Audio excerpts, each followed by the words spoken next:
Today's video is brought to you by our friends at Raycon wireless earbuds. If you've watched a bunch of my videos, you'll notice I never use over-the-head earphones. I never use the earbuds with a big stalk sticking out of it. And that is because these little low-profile Raycon wireless earbuds is what I use. And I don't only use them for my videos. I keep a pair here at my desk where I record and do live streaming. I keep a pair in my gym bag for exercise because with Raycons, you can get 2 pair for less than what you would pay for 1 pair of some of the other leading big name tech brands. The 8 hours of battery life and noise isolation are 2 of my favorite things about these earbuds. With Raycon sponsorship, you can use my custom code buyraycon.com/SPTV to get 20% to 50% off Raycon's already very affordable prices. One of the best ways to support this channel is by supporting our sponsors. So don't forget to use my custom link buyraycon.com/SPTV to get 20 to 50% off your Raycon purchase. I cannot believe I still had that ad set to autoplay at the intro. I'm so embarrassed. That was not supposed to happen. I'm doing StreamYard from my phone for the first time, and I don't even know how long. So, but I wanted to do it through StreamYard so that I could manage the comments and bring them up properly. You know, it's weird. I can see them starred on my phone, but I can't see them starred on my computer. Anyway, we'll just give this a shot. Got nothing. I mean, I got a few things that would be interesting to talk about, but I figured, you know, I've been having so much fun doing live streams from out here on the patio in the backyard. I got some Macallan. I think this is Macallan 18. I got about 6 bottles of Pellegrino to make sure I'm fully hydrated. And we got a cigar already lit and ready to go. And I got a couple hours to burn, folks. I mean, I got more than that to burn, but do we really want to do this for more than a couple hours? Who knows, guys? Cheers. Cheers. You know, people, almost every time I do a live stream, someone will jump in and say they've been watching the channel for years, and this is the first time they've been able to catch a live stream. And, you know, so often when I do live streams, it's more like a 20-minute, 25-minute, 30-minute video, because I try to stick to a topic, get in, get out. And I used to do really long Q&A videos because they were just, honestly, just kind of fun. And I haven't really done them lately. And so I guess this is kind of a Q&A video, but it's really just a hangout and a chat. I'm in no rush. Glad to have you guys all here with me. We're just gonna kind of BS around, and got the lovely Marilyn in the back helping me start some comments here.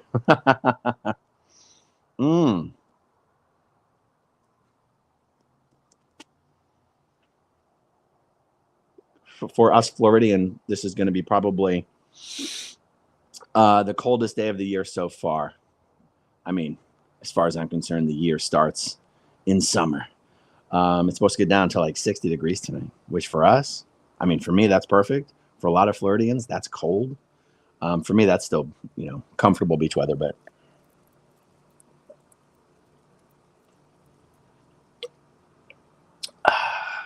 so I'd much rather be out here hanging out on the back patio, chilling, relaxing, chatting with some of you guys than stuck inside.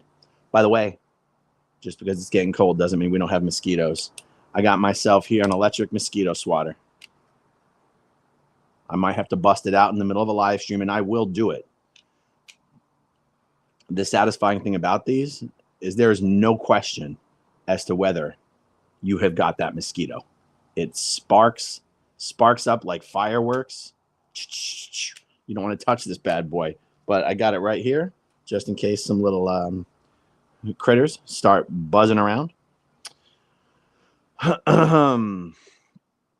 Oh, Queen. Okay, so let me see. I don't know how this works. On my phone, I can see some starred comments, and okay, I see different starred comments on the computer. It's a little weird, but let me give this a shot. Queen Thetan, does Aaron know how to play Xenu Marlene? Okay, so I don't know the rules. All I know is that it's a drinking game that Marilyn does on her channel. That's my understanding of it. Marilyn, do you want me to pop you want me to pop you up and you explain how to play Xena Marlene? Are you camera ready? You want me to bring you on? Give me a thumbs up. Okay. Hey, look at this.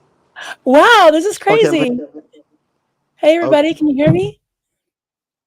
Yeah. So I'm going to turn the volume on my computer. I don't know if it's going to create feedback, but here, go ahead. Okay. So yeah, Xeno Marlene is just basically if you say Xeno or Marlene or Xeno Marlene, there's a little emoji you can use, a monster, because that's Marlene's a monster, and an alien for Xenu. If you see that, you got to drink or partake in anything. You don't have to drink. You can partake in whatever incendiary you like, or if you got a donut or a stale cracker, whatever. So it's just about partaking together, and especially Doug Scott Kramer invented this so that when I cried a lot, because I cry a lot, when I started to cry and get like this, it's Xena Marlene time. So if you get really weepy, Aaron, we know you never do. It's Xena Marlene time. Okay, so but who says it? I say it, or chat. people in the chat? Well, whoever. But so basically, just someone goes Xena Marlene and we take a drink. Yeah, but you got to tell them to chill out sometimes because they can get a little crazy. All right, bye everybody. Okay, good. Bye. All right. Wait, I got to turn volume off on my computer again. All right, let's see. Main House says, "Hey, Ron, how about showing us your pool furniture now that it's out of the pool? But seriously, please and thank you."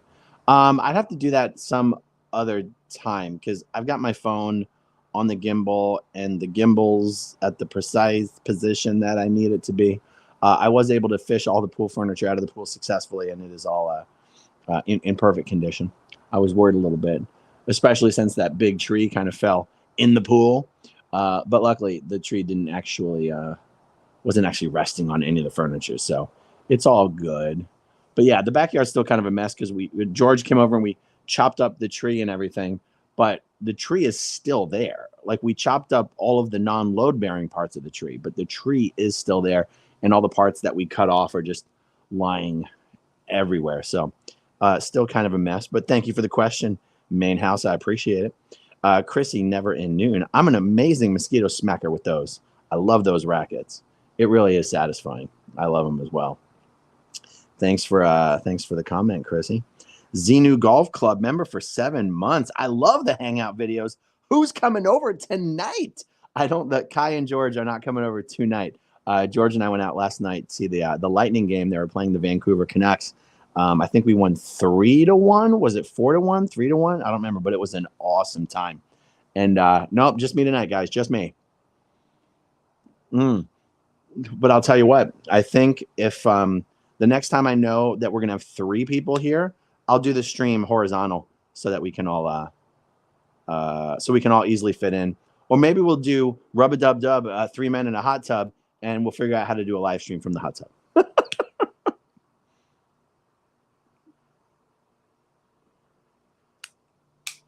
That should be fun.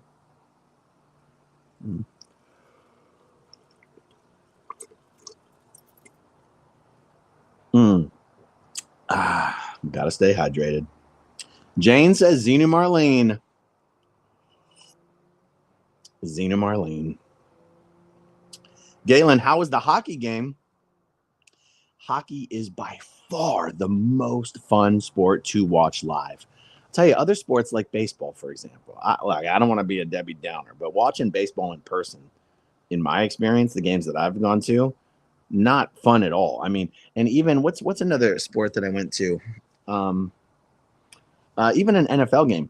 It's so hard to actually see the action from your average seat that you just end up watching the game on the Jumbotron the whole time anyway. But I'll tell you, you can see action. And plus, George has got great seats. He's got season tickets. He's had season tickets to the Lightning, I think, for like 20 years or whatever. He's got fantastic seats and just so much fun. We had a blast. And then we went out to Smoky Bones afterwards, which, guys, I've lived here for 20 years almost, and I did not know that Smoky Bones is open until 1 o'clock in the morning, even on weeknights. and they've got special like 2-for-1 meal specials after 10 p.m. I mean, that's crazy. I think I might be having to give them some more of my business from now on. Mike Jesus, Mike Jesus. Hey, Aaron. Hey, Mike. Good to see you.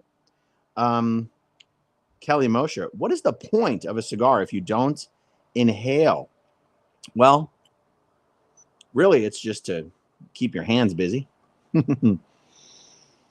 No, you do still get nicotine. The nicotine gets absorbed through the mouth tissue, the tongue, the cheeks, whatever.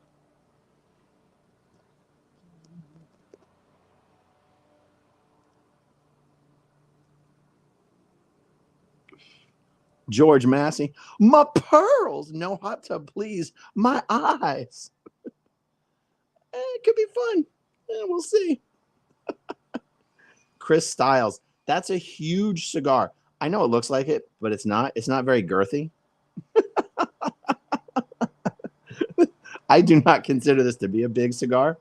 I do also have these little cigars that I brought out here, just in case I run through the first one. Like, these are tiny ones. Again, you can't.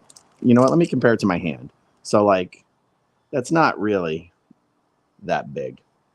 And these little ones are fun, though. I guess if you compare it to my hand, or like that, right? It's a little one. And then, you know, it's really just, might look big on camera, but it's just not that big. This one doesn't want to stay lit, though.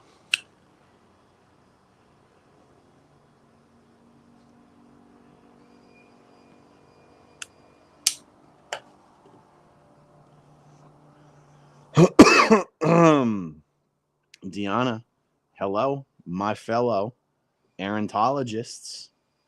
Welcome. Church is now in session. Y'all are blessed.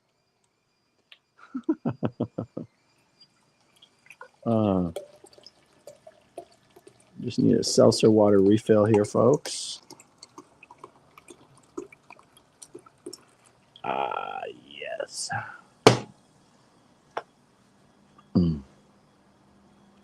Uh-oh. Kat Stymack. Can we talk about Grant Cardone and the horrible treatment of tenants living in his apartment complexes? Kat, I do get emails about that every now and then. Every now and then there'll be an article. See, what happens is, I'll tell you one of the reasons I don't do videos about that particularly. It's one of the things about the property management business and the commercial real estate investment business, the space, is that these funds, these venture capital funds, these private equity funds that buy up all this real estate, they just outsource the management of the properties to another company. Now, it is noteworthy that 10X Realty happens to be outsourcing the property management to companies that seem to be doing a horrible job. And I guess it's newsworthy if you're in the real estate space specifically. But for me, for the type of stuff that I do about Grant, and for the reason that I do content about Grant, it just felt like a low priority thing for me to do a video about, you know. Because it's also not particularly unique or special to have property management companies that just do a crappy job. And also, when these properties are owned by these investment funds, you know, they're trying to maximize profits and minimize costs and all this stuff. And it just inevitably creates a kind of an incentive to use the cheapest management companies that you can find. Now, of course, there's a limit to that, right? Because if you get if your brand becomes associated with a reputation of just horribly managed properties, then that's going to have other trickle down effects. But even though I do get a lot of emails from people with articles about that kind of situation, it's just never totally risen to the level of something that I felt compelled to do a video about. But it's possible that eventually I will. Thank you for the comment, Kat. Peter DeGroot. Is it true that in OT8 it is revealed that Jesus is a PDF file and that LRH is Lucifer. Okay, so I believe that was true for the original version of OT8.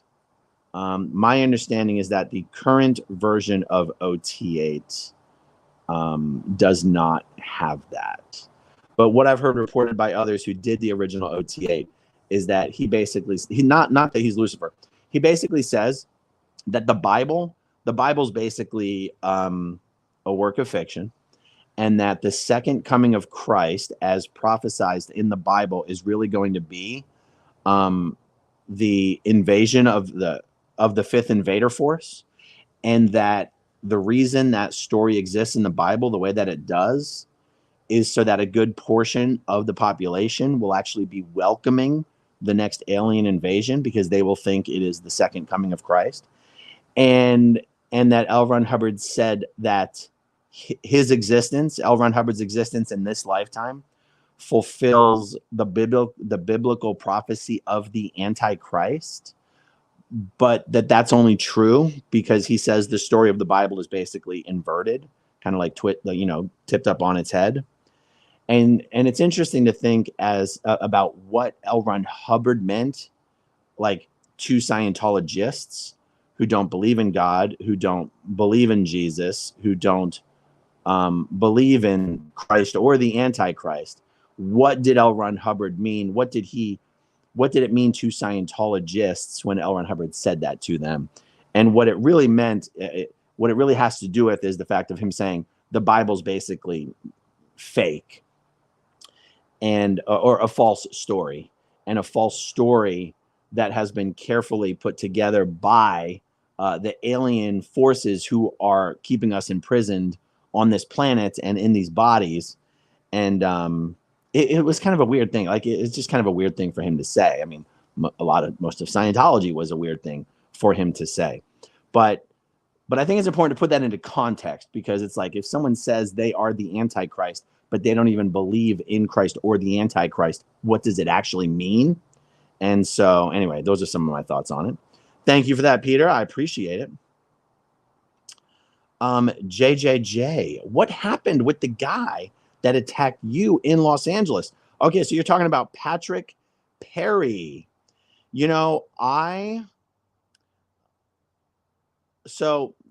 Because he was arrested and he was charged, and I was never able to find out what happened with him. I never bothered to follow up with the detective to get like his case number. I probably still could. I mean, I guess anyone out there probably still could. I just literally never followed up with the detective to see what happened with Patrick Perry's charges. Now, I never had any potential legal action that I personally was taking against Patrick Perry. He was facing, criminal charges from, there's criminal and there's civil. So he was facing criminal charges. That really has nothing to do with me. That has to do with the prosecutor and the district attorney and or the city attorney or whatever. I was looking at taking civil action against the LAPD itself for the false arrest and the illegal detainment or whatever. The LAPD claims they never actually arrested me. They only merely detained me for questioning, which is interesting.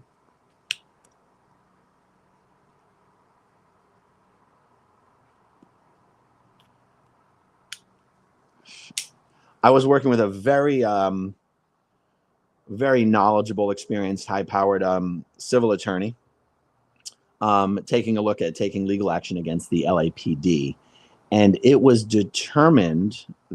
mutually determined that proving damages to me from the false arrest would be almost impossible. And so the idea of moving forward with a civil lawsuit in the state of California against the LAPD was nixed. However, Without saying too much, that is not the end of the story, though.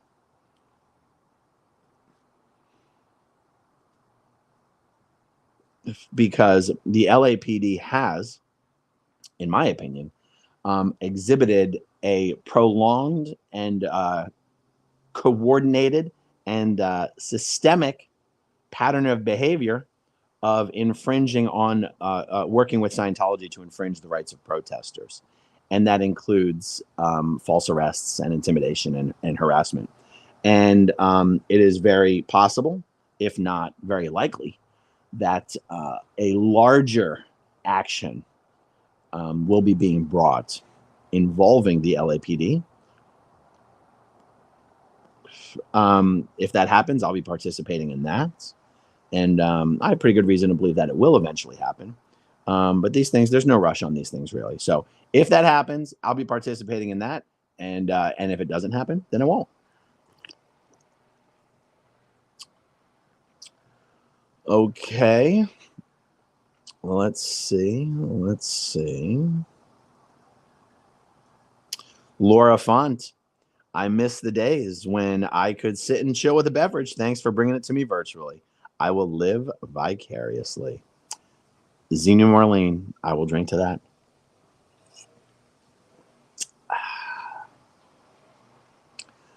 I'm sandbagging all these. Sharona says, Xenu Marlene, if you're so inclined, Xenu Marlene. Sharona, thank you for being a member for 7 months. I appreciate it. And Marilyn says, if anyone does not know, Marlene was the name of my cult leader. There you go. Absolutely. Oh, Xenu Marlene. There we go. Small sips for me. Amber Glass says, is Patricia Arquette a Scientologist? I've never heard of Patricia being a Scientologist. I feel like if she were one, I would have heard about it. I have absolutely no reason to believe that she is or ever has been. But if you hear otherwise from someone else who has personal knowledge of it, then they're probably right and I'm probably wrong. But that's what I got. Thank you for that. Up, Xenu Marlene again.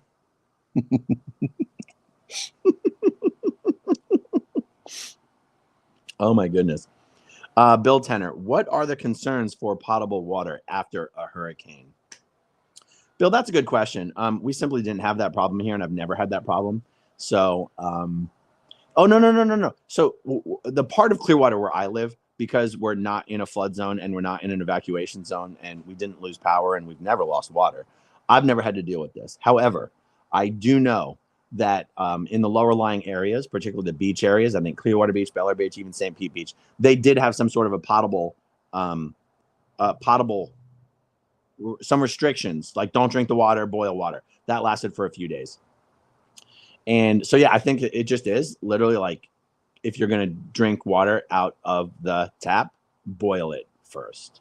That's the best answer that I got. Thank you for that.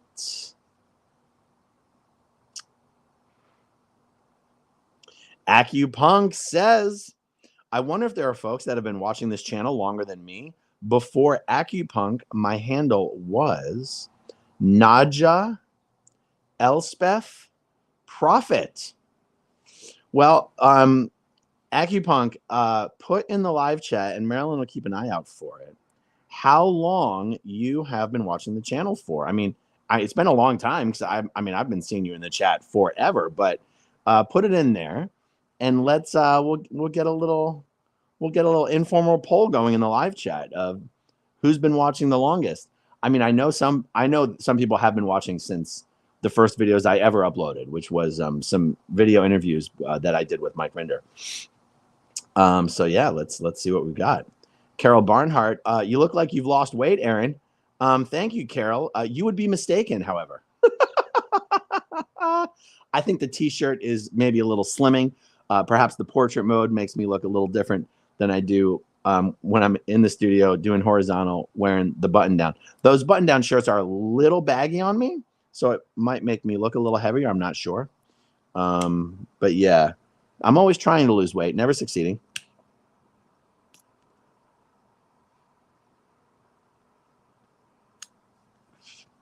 one of my excuses for not being a little more successful in weight loss than I am at any given time is that 2 or 3 times in my life, I've gone from basically being the heaviest I had been at that point to basically being in more or less the best shape of my life in about 12 to 14 weeks.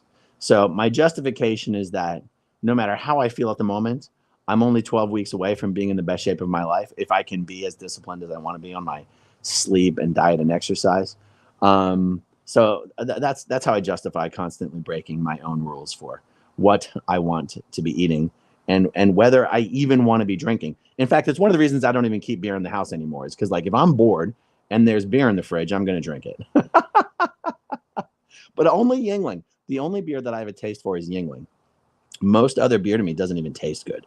But Yingling Lager truly tastes delicious to me. So if I'm bored and I got nothing to do and there's some Yingling in the refrigerator, I'm going to drink it. And I'm going to wake up the next morning and I'm going to go, damn, I wish I hadn't drank that beer. Because I don't know if you guys realize this. Beer not exactly compatible with weight loss and fitness goals. So I don't even keep it in the house unless we're planning on having some sort of a party.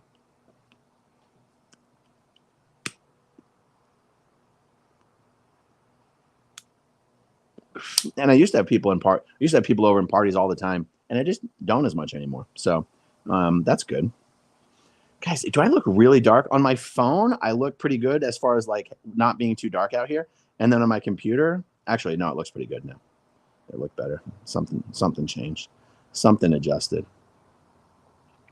Uh-oh. SPTV Neverends, Artology. Is that really a word, Aaron? Girthy? Oh, yeah. Girthy's a word. You know. Oh.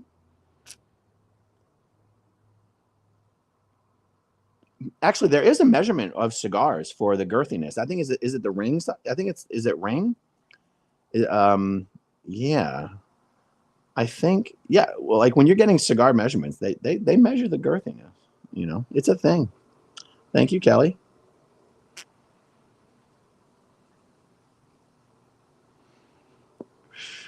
Dave Wheelhauer.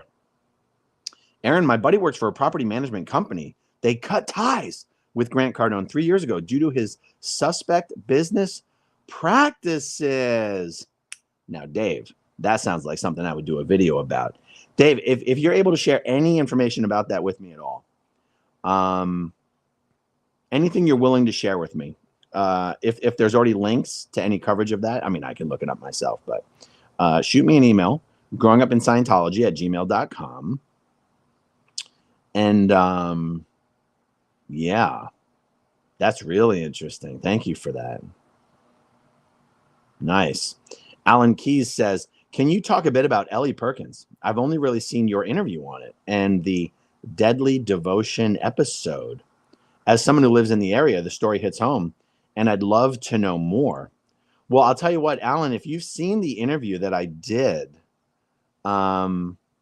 with Jeff Carlson about it, that really is all of the information that I have on it. So Jeff Carlson was married to Danielle Carlson, aka Danielle Perkins.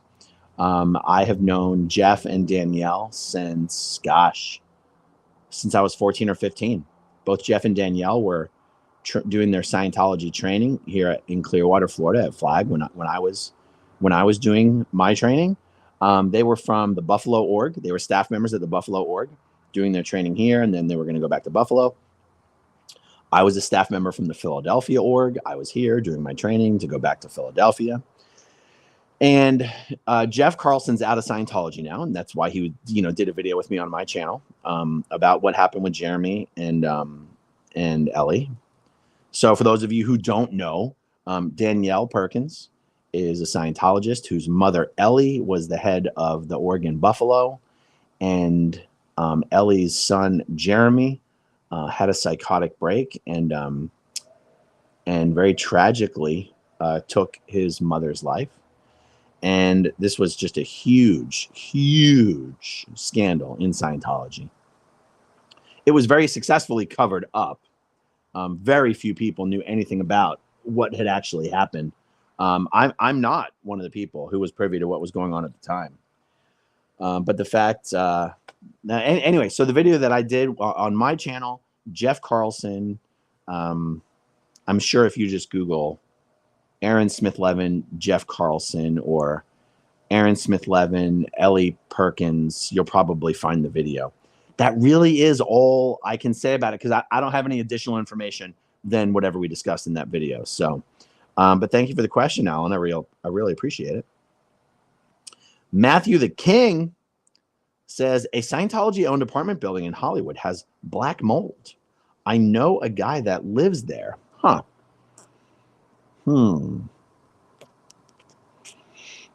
So, Matt, the thing about this is that the only apartment buildings that Scientology owns are the ones that its own staff members, Sea Org members, live in. So if you know a guy who lives there, I'm wondering,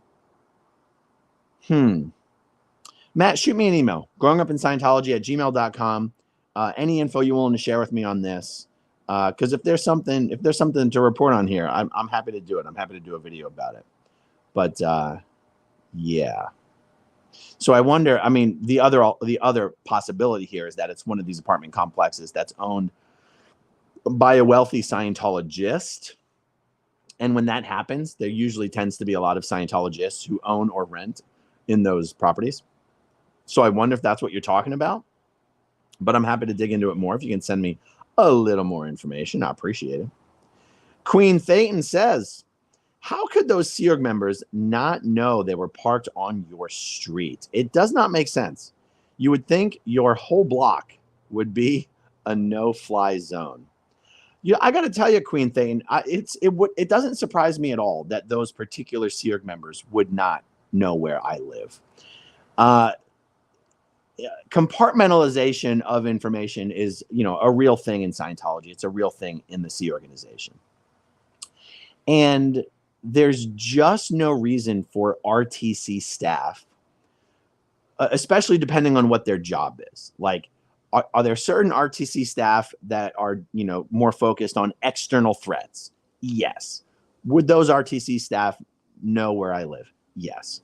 Any RTC staff that are specifically working with the Office of Special Affairs are going to know things like that. But if certain RTC staff are just dedicated to internal technical issues, and it's totally possible. In fact, not only possible, I think it is highly likely. Those three people had absolutely no idea that I lived here. That would be my guess, and it wouldn't surprise me at all. Queen Thane, thank you for the question.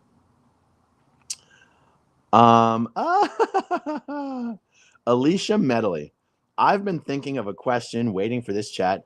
I wonder if he will finally tell us who was in the squirrel suit. I love that there are viewers who are so familiar with so many of the things that have gone down in the world of SPTV and the SP universe, that you have that question. I absolutely love that. Unfortunately, I cannot tell you who was in the squirrel suit. Alicia's talking about the night that I got arrested out in LA. It was in January, right? And so that night, there were supposed to be two squirrels. There were supposed to be two squirrels dressed up in awesome squirrel suits. And they were going to be, dancing outside of the Hollywood Test Center. And they were going to be bringing bags of nuts and handing out nuts to everyone. And it was going to be a very, very funny inside joke. I mean, it would be funny even to people who weren't in on the joke, but it's even funnier if you're in on the joke. So anyway, once everything went down the way that it went down, one of the squirrels was like, I think it's best if I don't show up. And the other squirrel did show up, and I was absolutely shocked to see them outside the police station when I got out, and it was absolutely hilarious. And I can't tell you. If there are reasons that I can't tell you, and if those reasons change, I will absolutely tell everyone because it's very, very funny.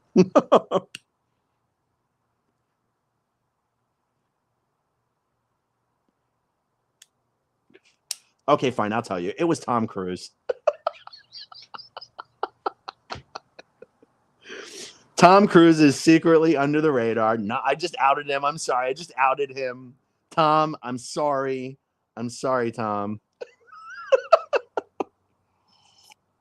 Xena Marlene. All right, let's see. Old Frizz. If you, George, and Kai get together again, wouldn't it be better to sit round the table in your studio? Well, it might be better for production value, but then we wouldn't really be able to smoke cigars while we're out here, which is kind of the fun of doing this out here.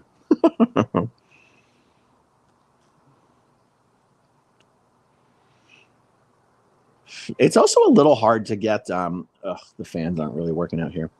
I cannot figure out why. There's 3 fans on this patio, and only one of the fans actually works, and I don't know why. And I don't care enough to have an electrician come out. I swear to God, I'm sure I'm just using the wrong light switch or something. Yeah, I don't do enough out here to worry about it, but when you're blowing clouds of smoke out here, it would be nice to have a little more airflow. All right, let's see. Melody Head, do you think Ashton is even in more deep shit now? If you're talking about the Diddy stuff, then I think yes. But if there's new stuff that's come out, even since the Diddy stuff, then I'm not in the loop on that. But I think Ashton's in a lot of trouble. And I don't even necessarily mean legal trouble, because I'm not familiar enough with anything that's gone on or any of the law. Like, I just think Ashton is in a lot of professional trouble. I don't know. It'll be interesting to see if anyone else gets charged with anything relating to Diddy the Diddler and the Diddleverse.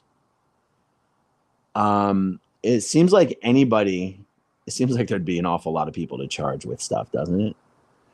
And it seems like all those people would be more than willing to help roll over and help the state prosecute an airtight case.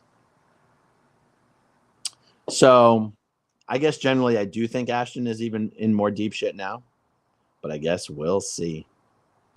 Up in the north, how much theology did Hubbard study? Eschatology? I don't know the answer to this one. You know, the definitive unauthorized biography of L. Ron Hubbard is called Barefaced Messiah by Russell Miller. I listened to it on Audible a few years ago, 2 or 3 years ago, and it was absolutely amazing. It was actually kind of life-changing, to be honest. And it's probably worth listening to again. I do not remember it. I do not remember what was in that book that would answer this question particularly. He certainly did claim to have basically just studied everything under the sun, moon, and stars. He would probably argue that he didn't study books that people wrote about religions. He went and studied the religions themselves by living amongst the people and rubbing elbows and all this kind of stuff. But anyway, I wish I had a better answer for you up in the north, but I just don't. George Massey, Ashton and Mila be buying a boat and taking to the high seas. Yes, Ashton and Mila might want to book some accommodations on the motor vessel Freewinds. Hiding out with David Miscavige on the Scientology ship. Amber Vanass, Aaron, do you decorate for Halloween? Or do you get any trick-or-treaters? I am sort of a Halloween bah humbug. I'm like the Scrooge of Halloween. My kids love doing Halloween stuff.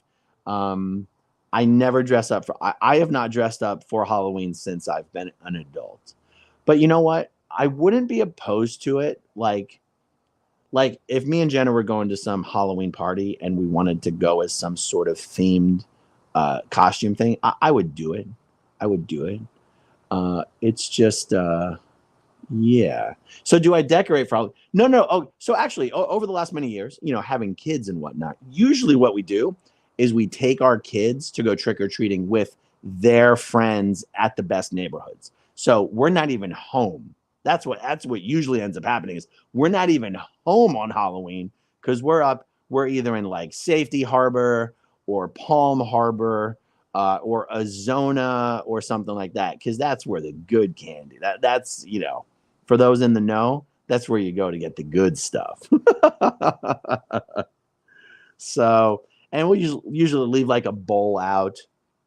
And you know what happens. Some kid comes and takes the whole freaking bowl and just dumps it into his bag and runs away. So, yeah, I do not decorate for Halloween. We do a lot of decorating for Christmas, but not Halloween. Uh-oh. George Massey says, don't anyone let Aaron know that Pellegrino is acceptable for a Xenu Marlene. You know what? That deserves a Xenu Marlene.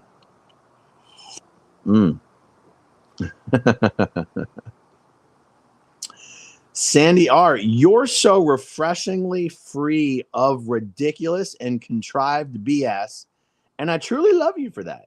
You too, Marilyn. Well, that is absolutely fantastic. Thank you for that. I feel like there's some people out there who would probably say the opposite. And to those people out there, my message would be my daughters and their mother would very much appreciate it if you would stop talking about them in your videos. I'm talking to you, Nora. You're becoming an obsessive stalker. Stop calling and texting my wife. Stop talking about my kids. You're giving Stephanie Hutchinson a run for her money as one of the most unhinged lunatics in the SPTV space. Stop talking about my wife. Stop talking about my kids. You're one step away from calling my gym and calling my sponsors like Stephanie Hutchinson did. And while I'm on a roll, I'll mention I saw someone had asked Nora recently in her videos, what is it that got you to open your eyes about Aaron? And she actually said it was when I did my video saying that I would really appreciate sort of as, some friendly advice to people in the community if we could focus a little more on Scientology and focus a little less on fellow former Scientologists. Now, can you believe that me doing a video saying, hey guys, look, I'm not going to use my platform to promote other platforms who are specializing in content criticizing former Scientologists. That's when Nora opened her eyes that I'm basically just a manipulative, narcissistic sociopath who cares about nobody but myself. The problem is that Nora and Zero Dark Tony have both come to the same conclusion, which is that the only content they produce that actually gets views is content trying to tear down other former Scientologists. And so they're addicted to it. And unfortunately, Nora even admitted that tonight. She said, she said, this is what I do to make a living. And I did a video that on Narconon that none of you watched. So for everyone complaining that I keep doing videos about Aaron, go watch my Narconon video. I mean, to me, that's disgusting. That's basically saying, I'm not going to stop doing negative videos shitting on former Scientologists until my other videos perform better. Like, it really is disgusting. So anyway, that's all I'll say on that for now. It's me, Anna, 2010. Hey, Aaron, do you know if the office in Oslo, Norway is still operational? Anna, I will tell you that the answer is yes, because Scientology doesn't actually close down organizations, even if there's nobody there. I know, let's see, has Miscavige actually closed an organization? Okay, the only organizations he's closed, like actually taken a physical location and shut it down is some of the celebrity centers. And Miscavige would even argue that he didn't actually close them down. He just combined it with the next nearest organization. But we can agree, if you've got a physical location and you shut it down and you merge it with another already existing physical location, that is closing an org. The org in Oslo, I promise you, is still operating. But Anna, if you're in Oslo, if you're near there, go by there. Go by there. If you want to shoot me some photos or video of what's there, I'd be happy to highlight it in one of my videos. But that is my answer. Karen McCourt, Aaron, do you have a responsible person with you? Well, I got a responsible person right here. I got Marilyn in the back office keeping me in check. Marilyn is my. Oh wait, she's got a Michelob Ultra. What? Michelob Ultra doesn't make you responsible. Oh, what is she saying? It's like water. What are you saying? Michelob Ultra is like water. Oh my God. It's okay. I'm not driving anywhere after this. I don't know what this question really means. Oh my goodness. Renee Noel, is your power still off? Renee, I was so fortunate that my power never went off. There were actually a lot of people in Clearwater who did lose power. I know Farrell Cheryl and her roommate were without power for days and days. I know Lori plays without power for days and days. But it's just very fortunate. This house did not lose power. The house across the park where Heather and the girls stay did not lose power. The girls did come over here for the storm. But yeah, this whole neighborhood, if one of us loses power, we all lose power. Except for some reason, this one street that I'm on, there's like a roundabout that separates like the north part of the street from the south part of the street. For some reason, the people south of the roundabout can lose power and I can keep power. But like for the rest of the neighborhood, it seems like everyone loses power at the same time. So Chris Styles, 12:30 a.m. in the UK. Got to go to sleep. Good night. Xenu Marlene, good night. Okay. Matt's mom forever says, did you have aspirations or dreams of a certain career path, or did growing up in Scientology hinder any of those plans? Well, I remember the first thing I ever wanted to be was an astronaut and also a fighter pilot. I would have loved to have been a fighter jet pilot and an astronaut. Now, back in the day, if you did not have perfect vision, you could not be an astronaut. And I did not have perfect vision. I think I first started wearing glasses in the 4th grade. Now, it turns out these days, I think you can get, I've had LASIK eye surgery twice, actually. So I have perfect vision now. These days, I think you can, fly and be an astronaut if you have perfect corrected vision. But back when I was a little kid, I was told you couldn't. So I very quickly, those dreams were lit on fire. Other than that, I never had any particular career path in mind. But you have to understand, I was like 12 years old when I started working full-time for Scientology. So not a lot of 12-year-olds that, in my opinion, not a lot of 12-year-olds have their heart set on a particular career other than, playing professional baseball, which I guess, I played baseball as a kid. I played football as a kid. And I wasn't that great at it. But I think I still thought that I could be a professional baseball player. The truth is, that was never in the cards, but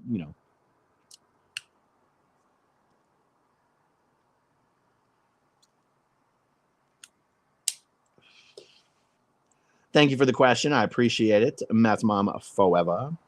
Texas Audit 101. I have been watching the channel for 4 years. That's pretty good. That's pretty good, Texas Audit. Let's see who else we got. Let's see what other answers we have to this. Okay. Mariko, true. I have to remember that on my next Zoom meeting, use portrait mode. It is slimming. Yes.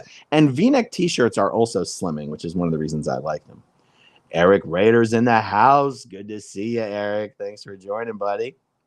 Karen McCourt, love Yingling. Yeah, a lot of places on the West Coast don't have Yingling. It's a Pennsylvania beer. I think is it Pottsville or Pottstown? I always get it wrong. I think Pottsville.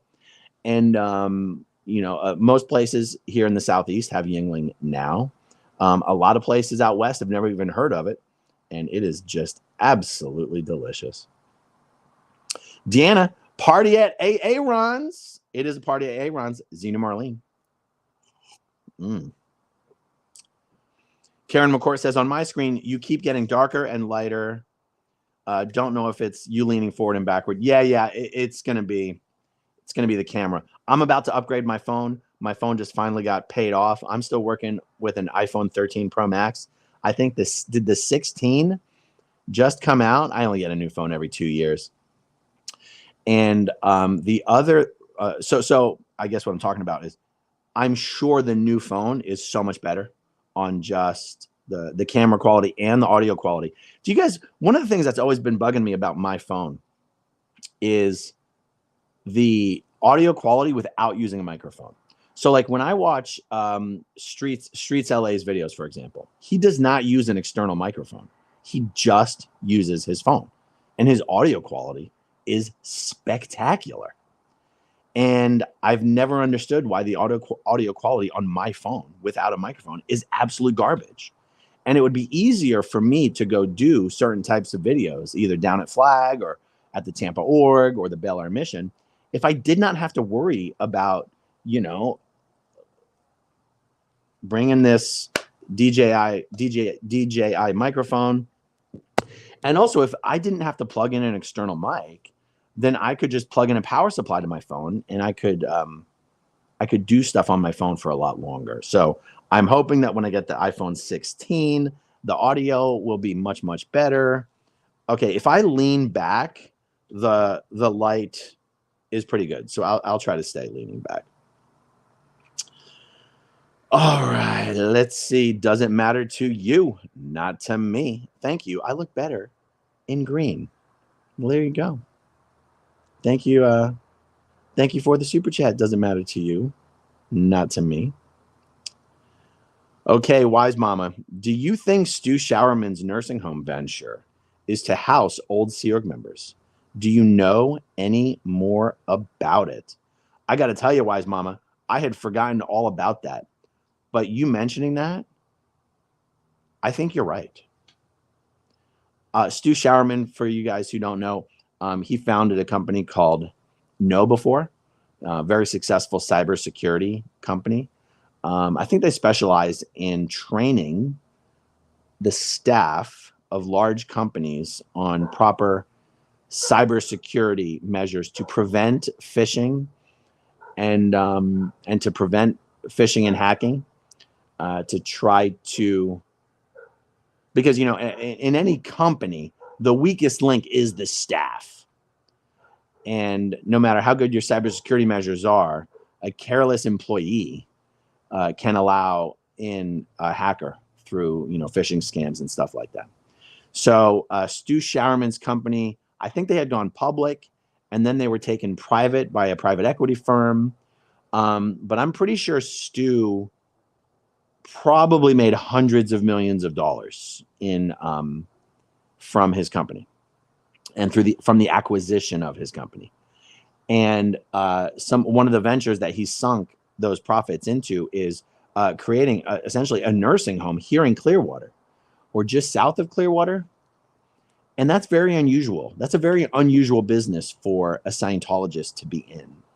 And it would make sense that Scientology needs a safe place that they can send their elderly or dying Sea Org members to, and maintain security.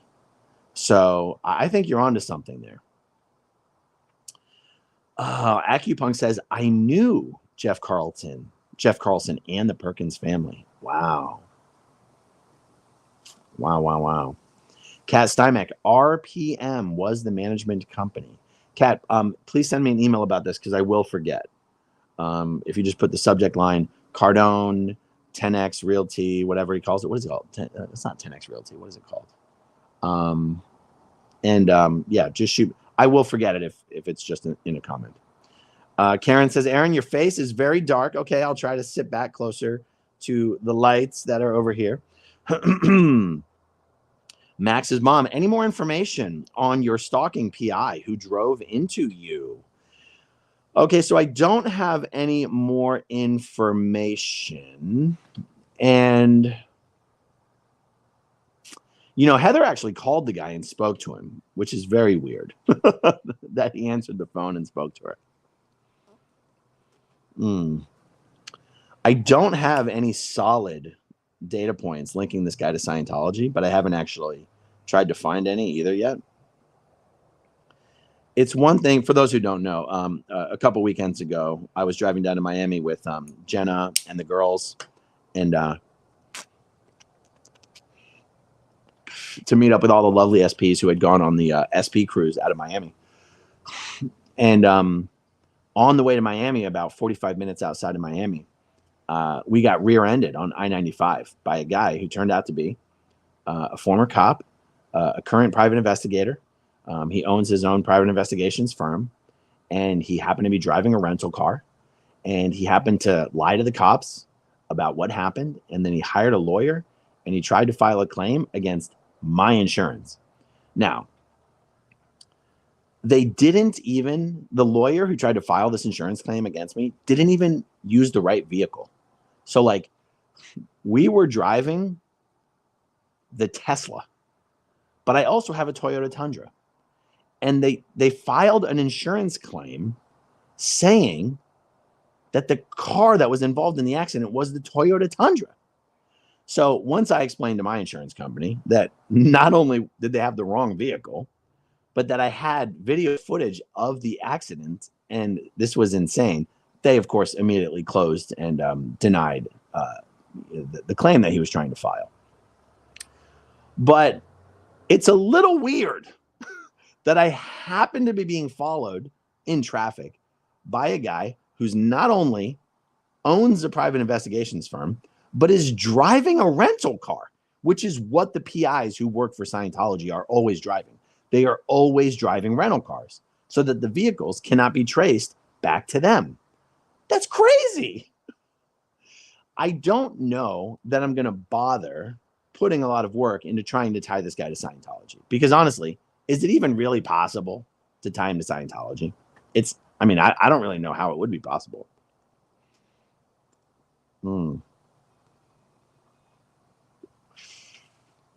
But it is kind of wild.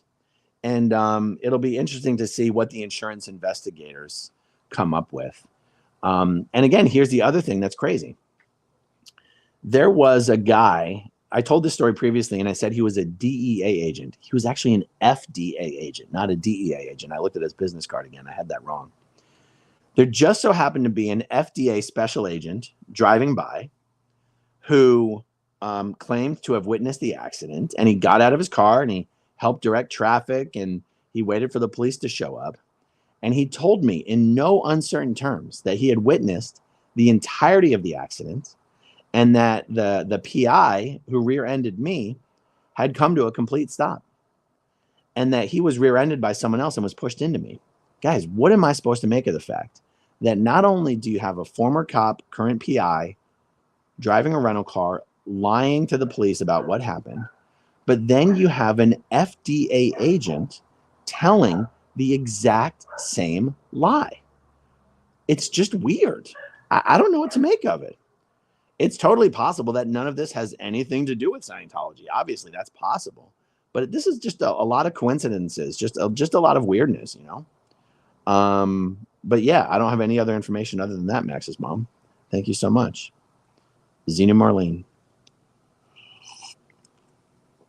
All right, let's have some water real quick.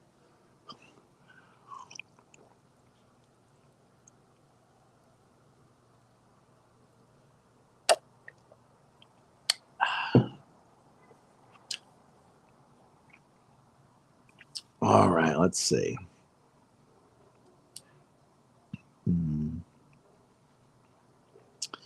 Allison Moon says, did you get my message about cult leader meltdowns discussed by Keith Oberman?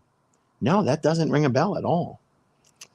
I'm not sure if you emailed it to me or people send me a lot of messages on Instagram, or I don't even check Facebook Messenger anymore. So if you send it to me there, I didn't get it. But that could be interesting. If it mentioned anything about Scientology, I might actually do a video about that. Allison, email me at growingupinScientology@gmail.com if you don't mind, and I'll take a look at it.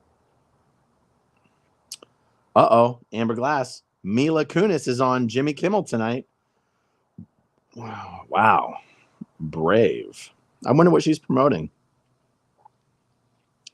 Oh, Marilyn says, hey, Aaron, you dressed up as Danny Masterson for the Halloween werewolf game. Yes, that is true.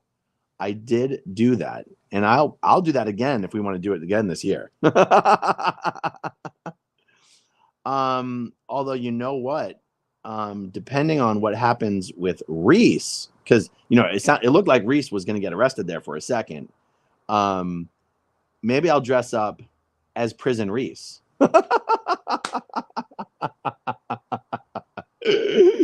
Oh my God. Or Reese can dress up as Prison Reese and I'll dress up as Prison Danny.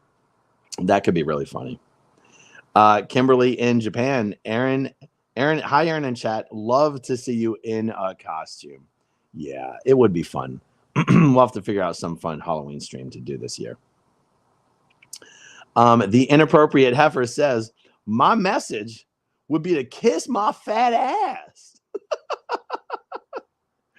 Well, heifer, I can see that you said this about 20 minutes ago, and I'm not sure what you were responding to, but maybe it was the Nora stuff. I'm guessing it would be the Nora stuff. Pippi said, Aaron, did you see Cheryl's short the other day? Yeah, Cheryl told me that she was going to do a video. Cheryl and her roommate came over here because they were without power for days. They came over to hang out for a little bit. And she told me that she was going to do a video with like a pink blanket and she was going to be like broadcasting from inside my ass. And I was like, oh my God, that is so funny. And then she did it so quickly, she did it like the next day and it was hilarious. I absolutely loved it. Witchy Trista, how do they know who you are? Your picture hangs at the org. It's weird. You're probably talking about whether the Sea Org executives know who I am or where I live. It's weird because Scientology, they don't want to like really tell all of their members who you are. In this case, who I am. Like they wouldn't actually want to proactively tell all of their members, hey, there's this guy, he's here in Clearwater, he's got this channel, stay away from him. Because they know a certain number of those people are just going to go and watch the channel. And that's what they're trying to avoid. At the same time, there's certain people who they absolutely have to make sure know who I am. And that's going to be mostly the security staff. It's also going to be the HCO staff. HCO is basically Scientology's HR division. Deals with ethics. All the ethics officers would have to know not only who I am, but also any other declared SPs in Clearwater, particularly ones who are on YouTube. But they don't want to make the mistake of like accidentally promoting me to all of their members. So it's a fine line that they have to walk. And that's why it wouldn't surprise me at all if, there's probably 20 RTC staff members who work on this base at least. And there's no reason for all of those people to know who I am. But yeah. Okay, let's see. Ken's channel says, today's video was a joke to suggest that you should have helped change a Scientology flat tire is pure comedy gold. Oh, yeah. I know what you're talking about. Absolutely insane. Absolutely insane. You can't fix crazy, Ken. You can't fix crazy. It's an impossible task. Unfortunately, Nora's just been spiraling to the point. I mean, I'll comment on this a little bit more here. It's like the reason Nora was never asked to be a board member of the foundation is because, the behavior that you're seeing right now, it's not the first time Nora's done this. This isn't even the first time that Nora has launched a public campaign of attacks against me. And I still asked her to be our volunteer coordinator. And well, what's my point?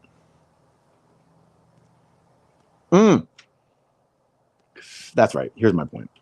When Nora said a couple days ago that what really got her to finally open her eyes about me was me asking, or at least saying that, you know, I didn't really want to use I wasn't going to use my platform to promote other platforms who were specializing in just going after former Scientologists. It's like, you know, the reason I put out that message, you know, there's some stuff about this I haven't discussed before. So, you know, Sterling, you guys all know Sterling. He was one of our board members. And the thing is, Sterling, he does not like negativity. He, you know, even if, I'll give you an example, even if Sterling doesn't personally like Mike Rinder, Sterling would say, Mike has still done a lot to expose Scientology and get the word out and increase awareness of it. And he doesn't deserve to be the subject of a concerted, nonstop campaign against him. That's how, to be fair, that's what I think Sterling would probably say. And so, you know, when you had a couple people who were very publicly known to be affiliated with the foundation, who were basically just constantly doing videos about Mike and Mitch, remove from this current anecdote any way I might feel about Mike or Mitch. I'm just presenting the facts as I understand them. When you had two people who were very publicly affiliated with the foundation, who seemed to do almost nothing other than negative content about Mike and Mitch, Sterling just basically got to the point where he's like, I don't want people to think that I support this. And so, you know, Sterling resigned. And it was very obviously because of mostly the content that Nora had been doing nonstop. Now, because we had a board member resign over something that someone else who was, you know, known to be publicly affiliated with the foundation was doing, you know, the officers of the foundation, which is me and Mike Brown and Natalie, we just had a chat and we're like, should we do anything? Should we not do anything? Does it matter? Does it not matter? And we basically said, I basically said, look, I am not going to do to Nora what the foundation basically did to me, what the Aftermath Foundation basically did to me, which is, we don't like what you do and say, and so you cannot sit with us. I said, look, I'm not going to do that. It's just, it would be wrong. And I said, and Nora's not the problem. She's not the only problem. She's sort of a piece of a much bigger problem, which is the space has gotten really, really negative. The space has become such that there are people who don't really want to be a part of it. There are people that I know of who want to do more, but they also don't want to be associated in any way with the constant negativity. When I say negativity, I mean former Scientologists on former Scientologist content. And I said, you know what? Let me not single anybody out, not publicly or privately. I could have privately called Nora and said, Sterling resigned because of you, and so I want you to knock it off, or you're going to not be able to work with the foundation anymore. I could have done that, but it would have been me doing to Nora exactly what the Aftermath Foundation did to me. And I said, I'm not going to do that. And Nora wasn't, you know, she wasn't the only person that I knew would have a problem with this message. And so I was like, you know what? I'm just going to put out a message for me, for my channel, maybe a recommendation of what I think would be best for the community, but I'm not the leader. I'm just talking for myself, you know? And Nora's not the only one who thought I was talking about her. And I did a follow-up video about this, explaining what I was talking about and what I was not talking about. And, you know, I guess the story that I'm not sure that I've told, to be honest, I'm not sure if I mentioned this a couple streams ago, is I had a private 1-hour conversation with Nora where she made it was very clear. She was devastated that her haters were going to just assume that I was talking about her, and I threw her under the bus. And I said, Nora, you're not the only one I'm talking about. But your 3-hour video about how Mike Rinder is still working for David Miscavige as part of a secret long con operation was a problem.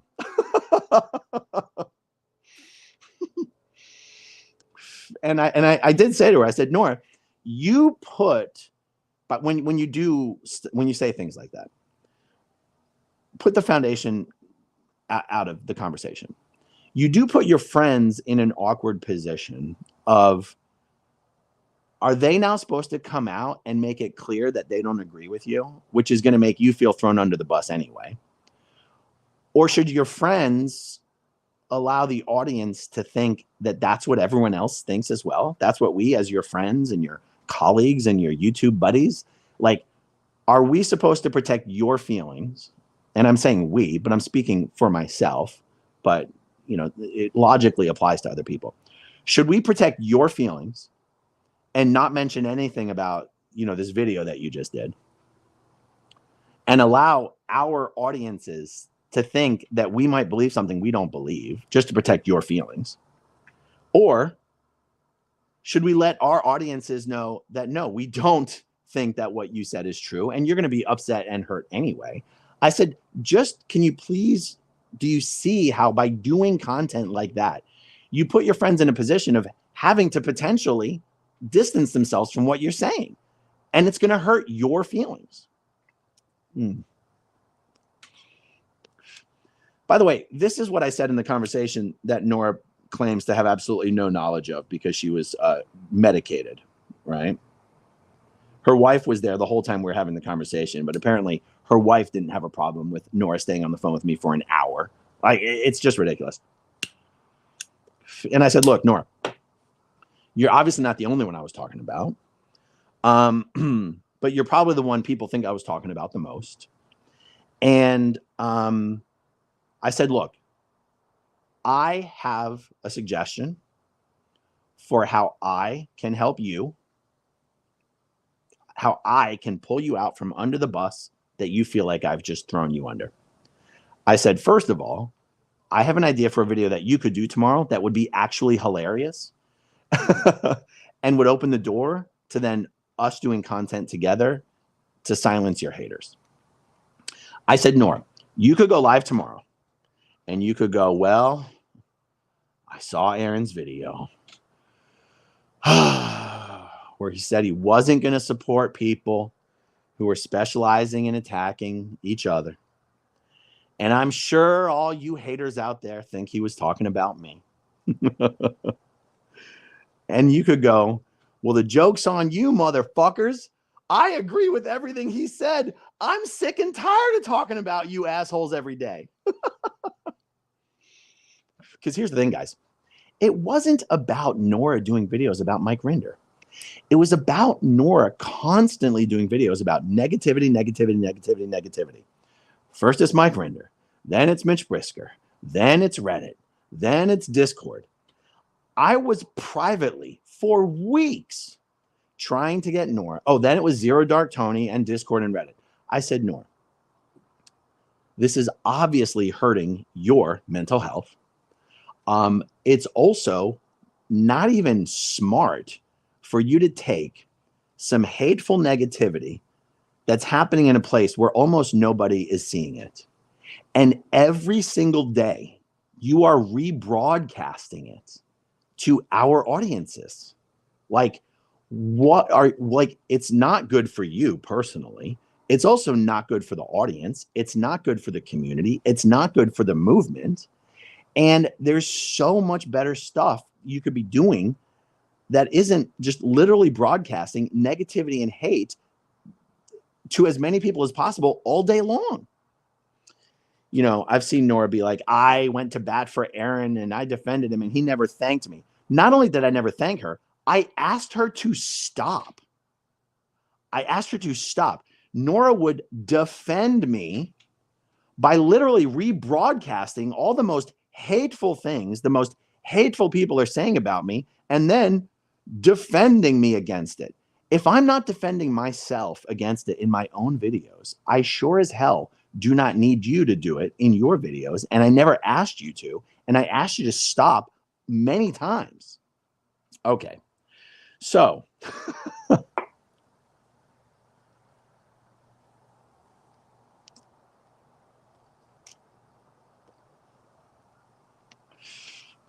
so when Nora says that what got her to open her eyes is when I did that video, it's unbelievable, you guys. The alternative of me doing that video would have been to privately tell Nora that I wanted her to start doing something different with her channel. And that's not my job and it's not my place, right? So for Nora to basically be like, what Aaron should have done, actually, she did say this.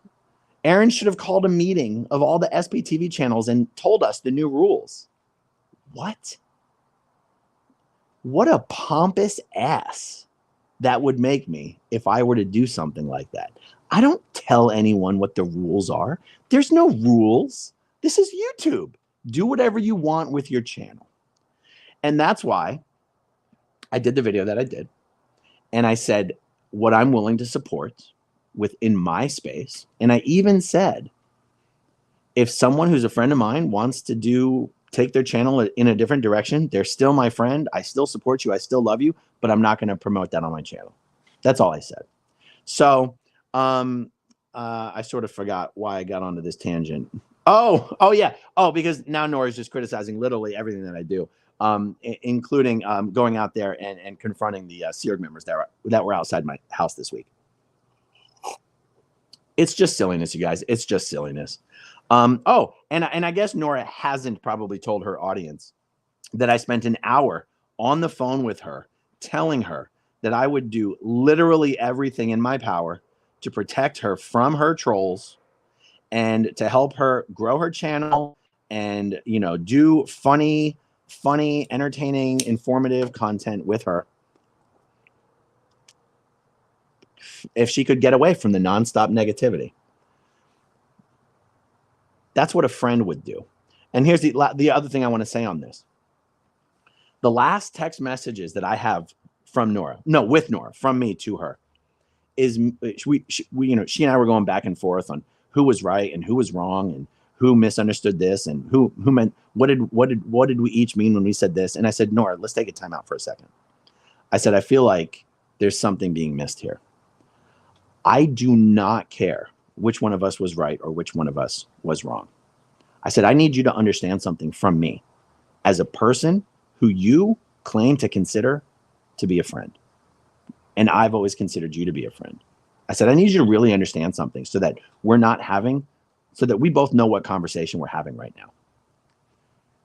If you think a friend is someone that when you're having a private disagreement with, you're going to run to the internet and turn on your camera and drag me for 2 hours in a video, and we're just going to be friends once the misunderstanding is cleared up, you do not have any idea of what I consider a friend to be. I said, maybe that's how you treat your friends. I mean, you used to be friends with Liz Ferris, and then you guys had a falling out, and then you attacked each other in videos, and then you made up, and then you're friends again. I said, you do not understand what a friend is to me.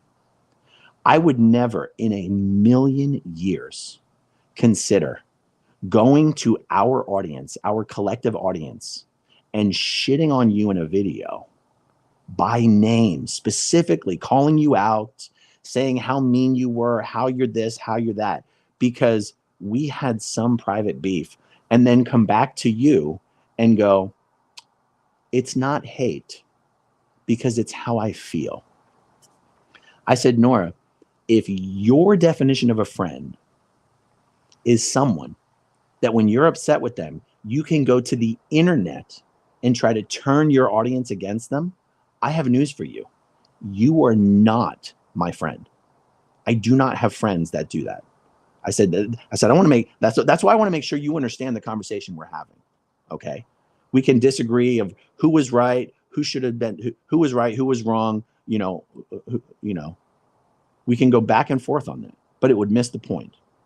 If your definition of a friend is someone that when you have a private disagreement with them, you can go to the internet turn on your camera and shit on them, then we're not friends, because I don't have friends like that. Okay, so then Nora jumps on a video and announces to the world, by the way, I told her that. And as far as I was concerned, that was still a private conversation. Okay. So then Nora goes and she turns on the videos and she goes, special announcement. Me and Aaron aren't friends and I'm leaving SPTV. Well, Nora just continues to show that not only is she not a friend, she was never a friend.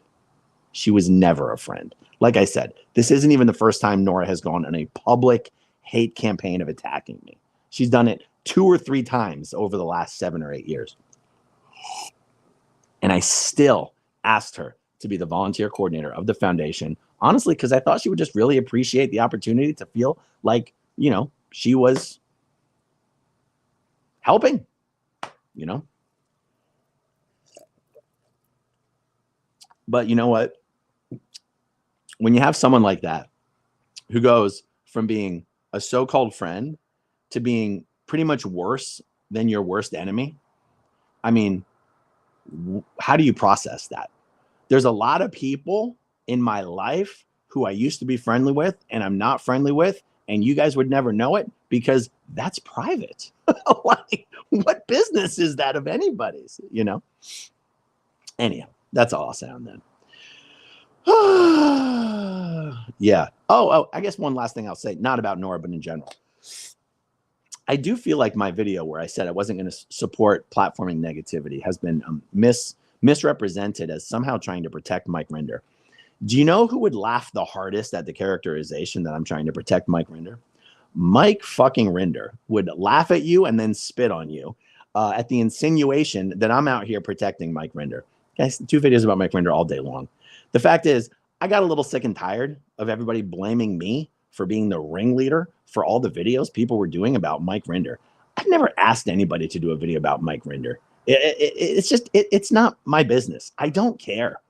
I just honestly got sick and tired of being blamed for it. You know?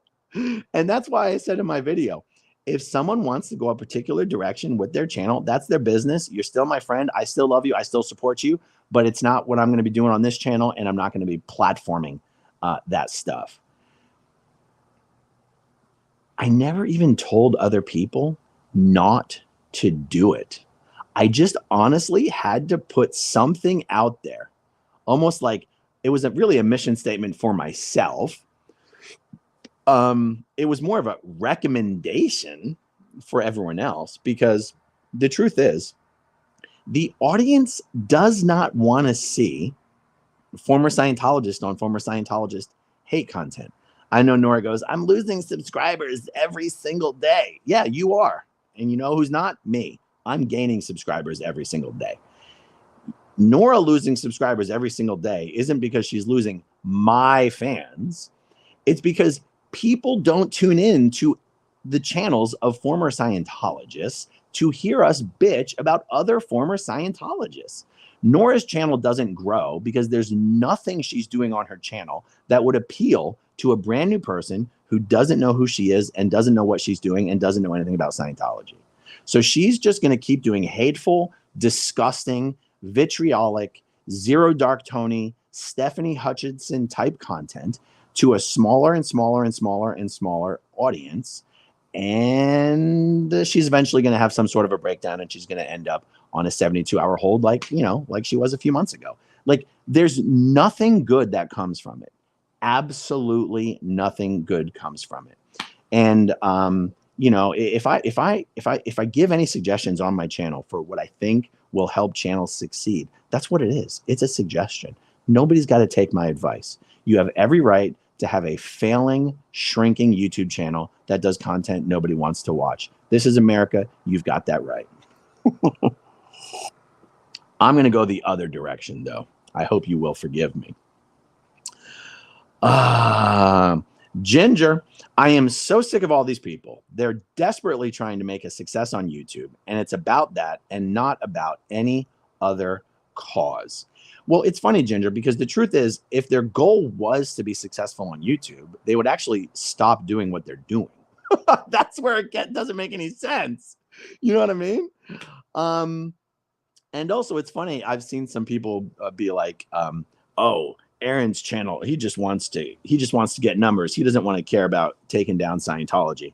Guys, if you think that you have a valuable message to deliver to the community, the world about Scientology, then doesn't it logically follow that if that's a valuable message and it's worth getting out there, that it's worth getting out there to as many people as possible? Having as big of an audience as possible is exactly in line with the goal of getting the word out about Scientology's abuse of children and destruction of families and human trafficking to as wide of an audience as possible. If you are doing content that is offensive and repulsive to the average viewer, you're actually working against your own best interests in the goal of taking down Scientology.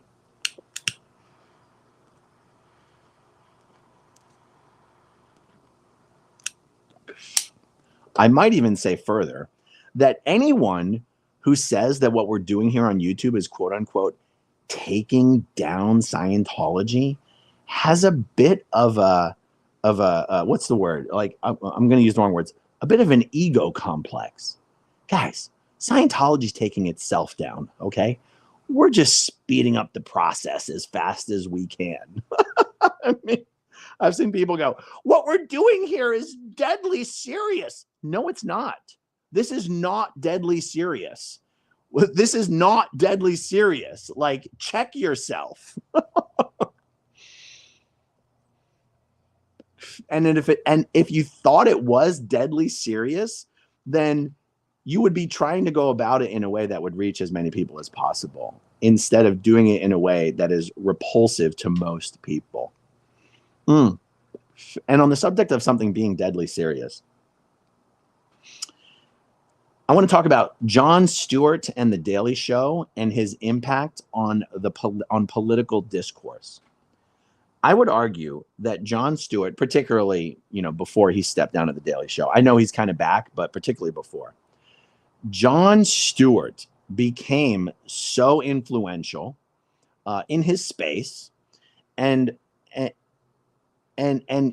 had such a large reach because he was delivering important messages, important information in a way that was fun, entertaining, palatable. You'd watch it and you'd want to see more of it. Whether you agreed with him politically or not, whether you're on the left or the right, Jon Stewart's content was funny, informative, and entertaining. I truly believe that other than documentaries that have a very intentionally serious tone to them, the way for this movement to be effective, sustainable, and as wide-reaching as possible, it has to be the type of stuff that when people watch it, they go, "I want to see more of this. This is really good information, but it's in a way that's fun." And I don't know, maybe I'm just crazy, but it's worked for me. And I got to tell you, it is my belief that that is why it has worked for me. I don't have any special magical YouTube skills. And if I did, it would be taking a serious subject, and a subject that's a little convoluted and perhaps a little hard to understand or hard to explain, and trying to explain it as quickly and easily as possible, but also in a way that's fun. When I see people say, "We're not here to have fun. This isn't fun." If it's not fun, stop doing it. Or keep doing it and just be miserable. I have fun here on YouTube. What I do here is fun. It's honestly the only reason I'm able to keep doing it. I love it. I have fun doing it. I feel like you guys have fun doing it with me. Oh, yeah, I was talking about defending Mike Rinder. The idea, guys, criticize Mike Rinder all day long. Criticize Mike Rinder all day long. I don't care. I'm not trying to gatekeep or protect Mike Rinder in any way, shape, or form. I don't give zero fucks about that. I just had to put out the message to my audience at the time that I did, partially because I was pretty pissed that I lost a board member that I really liked. I like Sterling. Sterling's a good guy. He's got a good heart. I like him. I was really pissed off that he quit because some people were doing shit that made him feel like he didn't want to be a part of the space. No, that's okay, guys. It's Sterling's right not to want to be a part of the space. And again, at the risk of starting to repeat myself, that's when I was like, you know, should I tell Nora that she's got to stop this? I'm like, of course not. That's literally the last fucking thing I'm going to do. But I can't do nothing. I'm not comfortable feeling like there's nothing I can do about something. So what can I do? We'll put out a message that I will just carelessly call a message of positivity.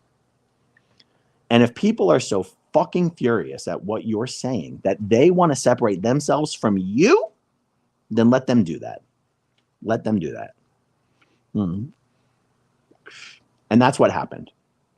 And I'm glad that it happened because it needed to happen in order for us to be able to move on productively. And that's what's happening, guys. So, yeah. Welcome to my TED Talk. Sorry. All right, let's see what we got here. Does it matter to you? Not to me. Gifted 5, growing up in Scientology channel memberships. Thank you. It's very generous of you. I appreciate that. Ken's channel. Damn, it's raining memberships. Gifted 10 memberships. Thank you, Ken. I really, really appreciate it. The inappropriate heifer. I am stoned, and I blame you and Marilyn. I did not want you to buzz alone. Xenu Marlene to that.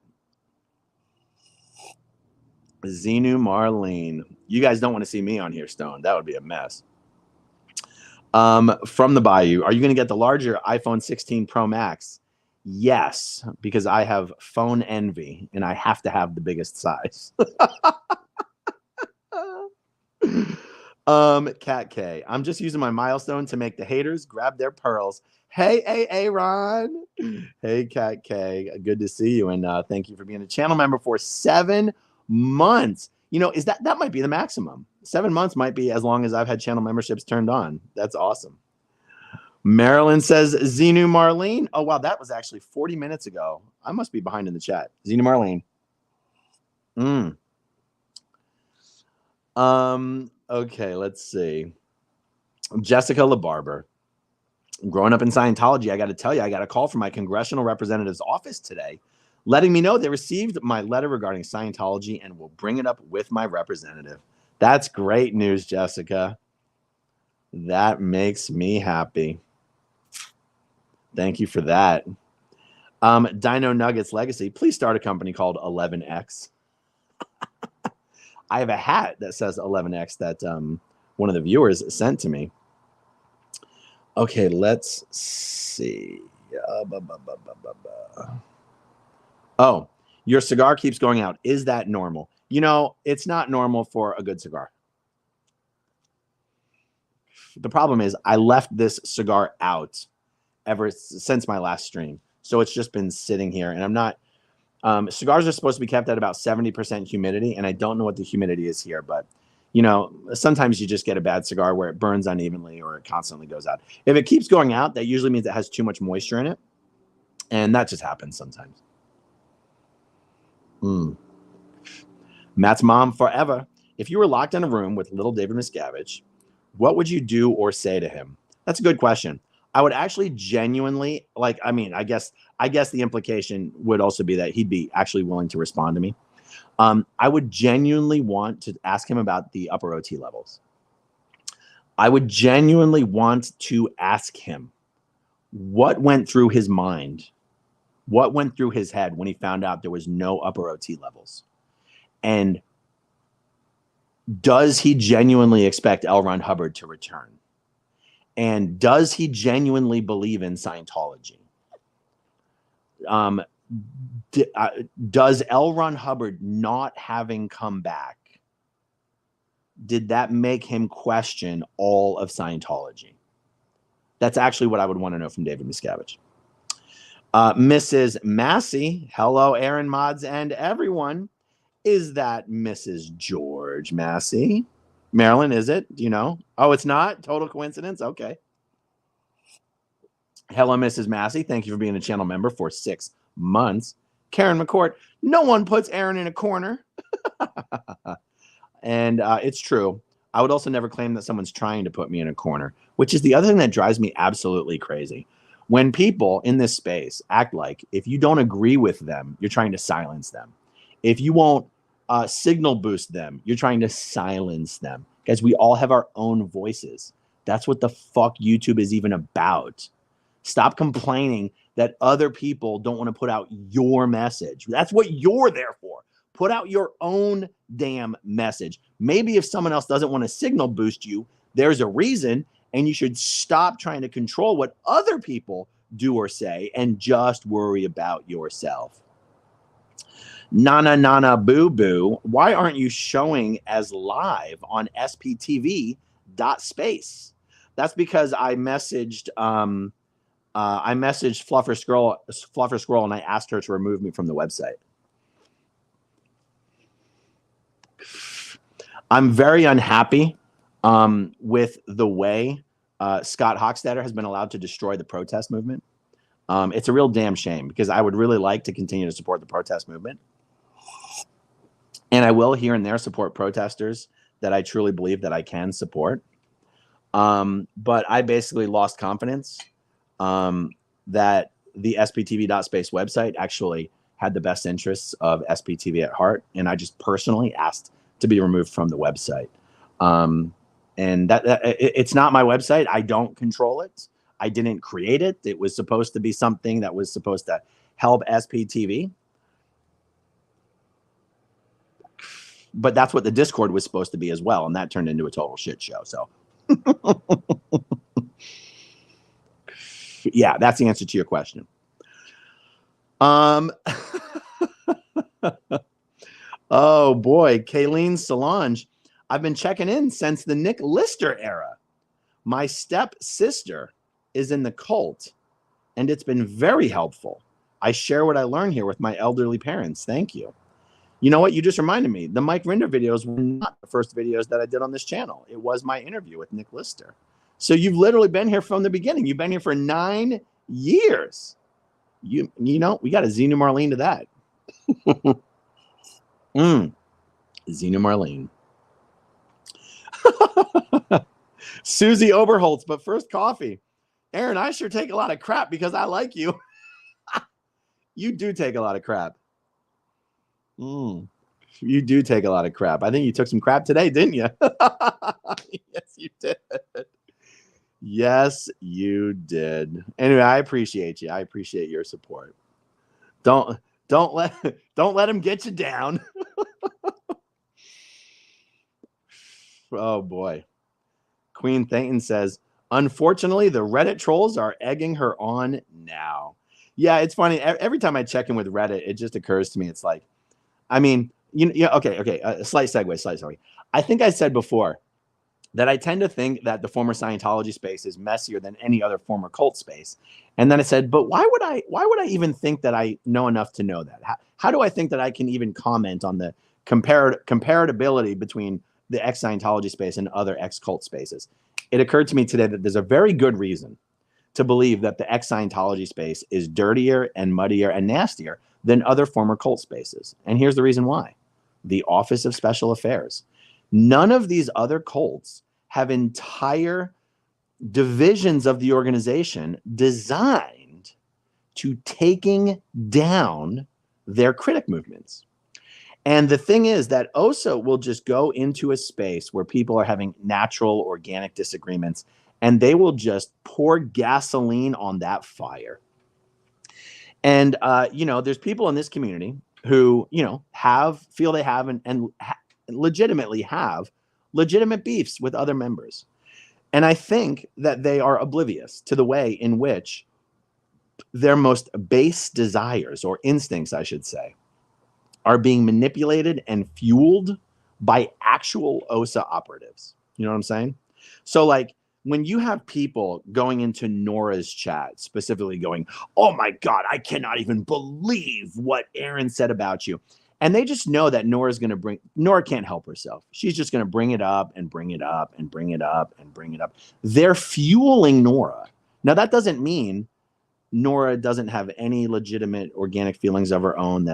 I'm just saying, OSA is fueling Nora, and they're fueling Reddit. And it's one of the reasons, guys, I'm very open about this. It's one of the reasons that I have a zero tolerance policy in my chat for that sort of negativity, Because I don't care if you actually work for OSA or if you just happen to have the exact same agenda that would match up with OSA.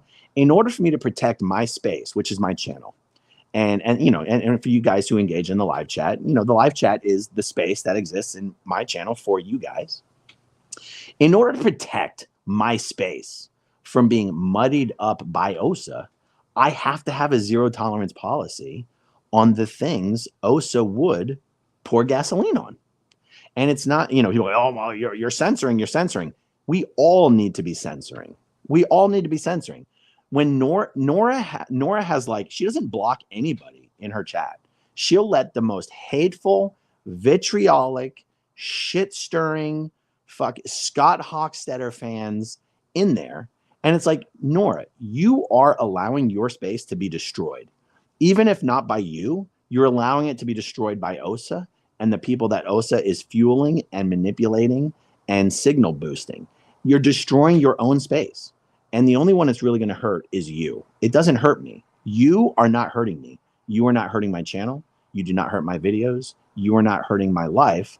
Although my children and their mother would really appreciate it if you would keep their fucking names out of your fucking mouth. But other than that, you have no impact on me or what I do.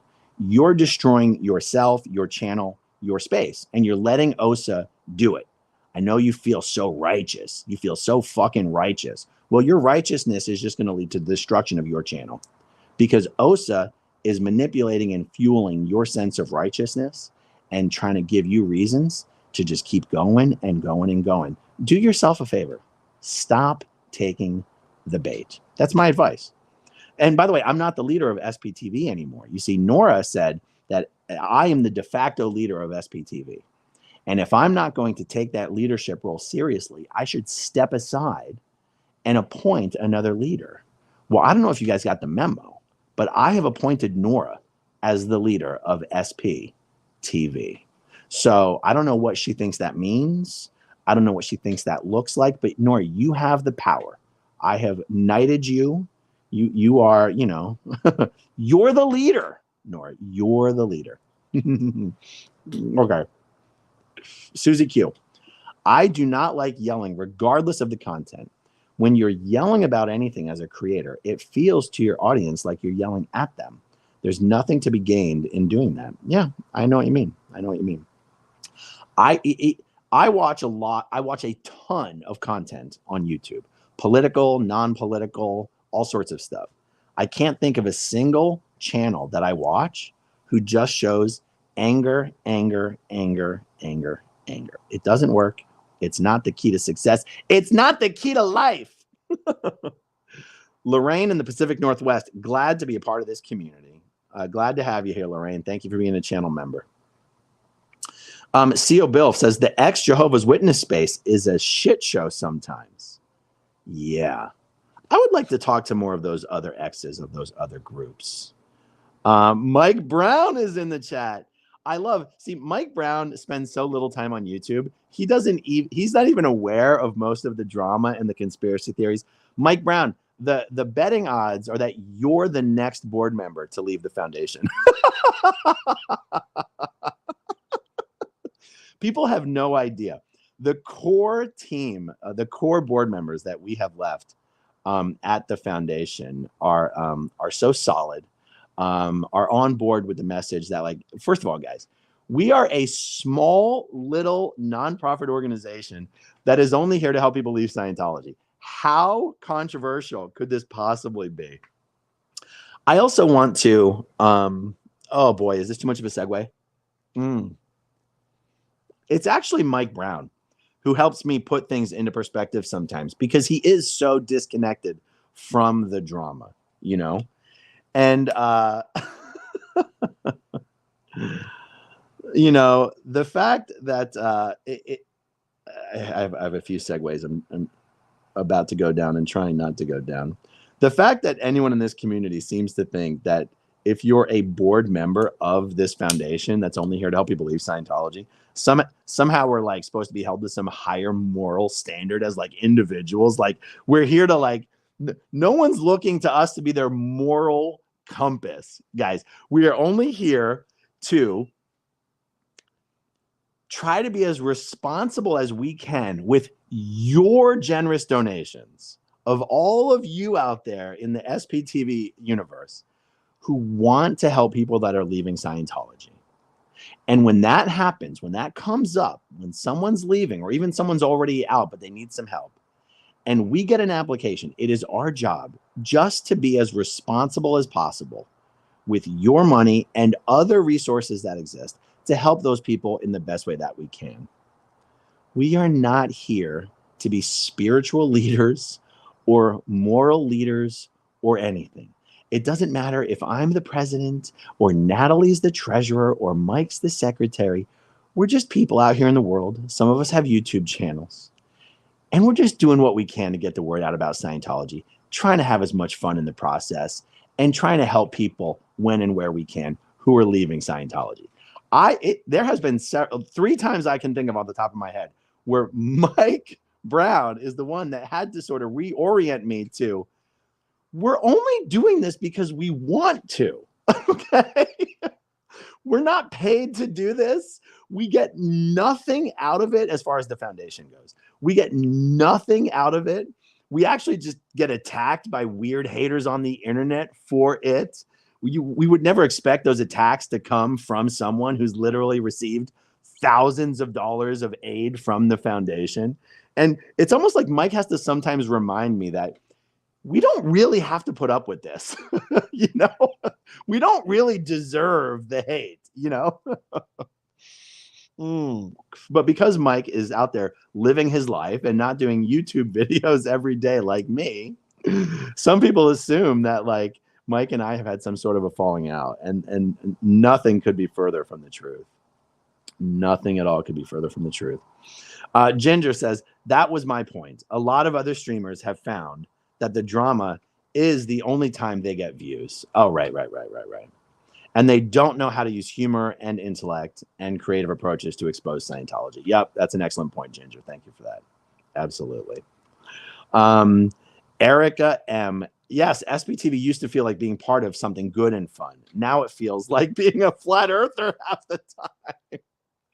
That's right. And I got to tell you, that's why I and, my friends, Reese, Natalie, of course, Jenna, and people that I apologize that I'm forgetting. I mean, of course, I'm talking about you too, Marilyn. Like, we are fully dedicated to bringing the fun back. There's no reason for it not to be fun. We're here to have fun. We're having fun right now, folks. Let's see. Mike Brown says, Mom is well. We'll hopefully have updates soon. Just over busy at work. Absolutely. Absolutely. We got Tori Chrisman in the chat. Always good to see you, Tori. Tori says, hi, all. I'm trying to find a scan, and I cannot find it. That could mean so many things.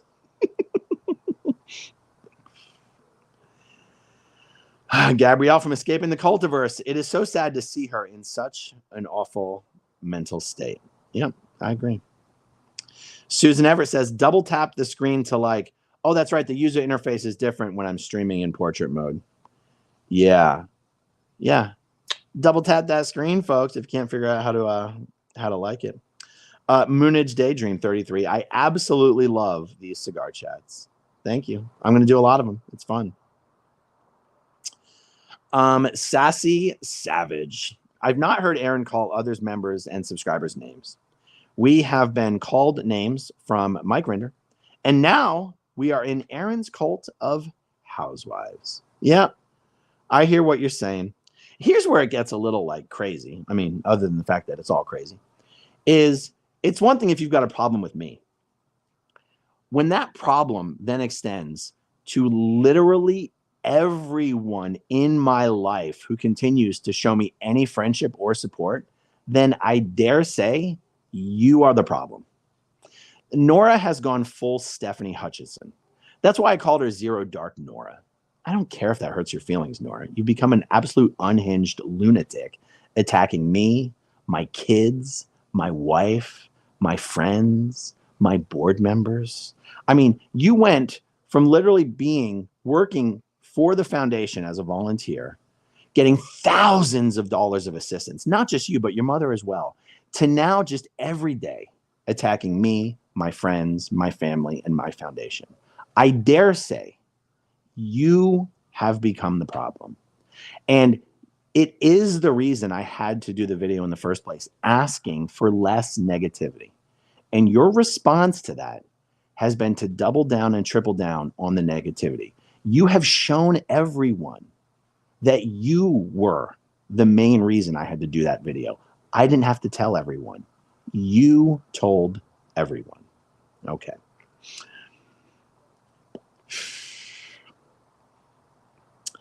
Escaping the Cultiverse says, I respect that you and Natalie and a few others keep your channels professional, entertaining, and informative. Indeed.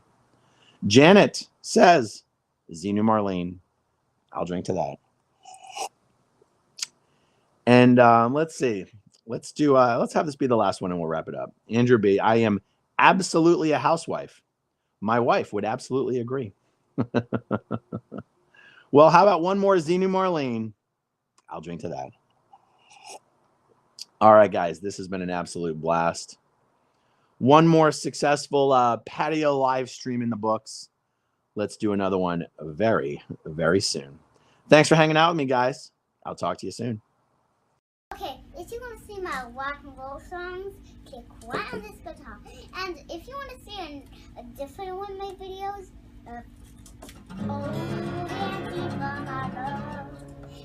then you could click right inside here. If you have subscribed or not, subscribe right here. Bye.